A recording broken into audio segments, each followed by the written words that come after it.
మా వారికి బాగా ఇక్కడ సైనస్ వరకు దగ్గు ఉంది. దానివల్ల మేము చాలా గుంటూరులో చాలా హాస్పిటల్ తిరిగామండి. వైఎస్ శ్రీనివాసరావు కాడికి చాలా హాస్పిటల్ తిరిగాము. సర్జరీ చేయాలని చెప్పారు వాళ్ళు. 2 వారాల్లో స్టిచ్చింగ్ ఒక వారం ఒక స్టిచ్చింగ్ చేయాలన్నారు. మేము హాస్పిటలే కాకుండా చాలా ఇంకా 2-3 హాస్పిటల్ కూడా తిరిగినా కానీ గొంతు ఆపరేషన్ చేయాలన్నారు. ఒకసారి నరసింహస్వామి కాడికి వచ్చి అనుకొని వెళ్దామని 2 నెలల కిందట వచ్చి వెళ్ళాము.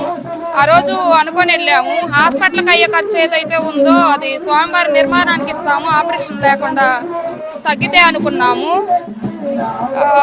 బాగానే ఉందండి. ఇప్పుడు 1 నెల నుంచి దగ్గు కానీ జలుబు కానీ ఏమి లేదు, బ్రీతింగ్ ప్రాబ్లం కూడా లేదు. అందుకని గుడి నిర్మాణానికి 10,116 ఇద్దామని వచ్చాము మేము ఇక్కడికి. మేము పల్నాడు డిస్టిక్ అండి, కొత్త సంస్థ నుంచి వచ్చాము. నాయుడు ఆదినారాయణ సీతా మహాలక్ష్మి. పల్నాడు డిస్టిక్ కొత్త సంస్థ నుంచి వచ్చామండి.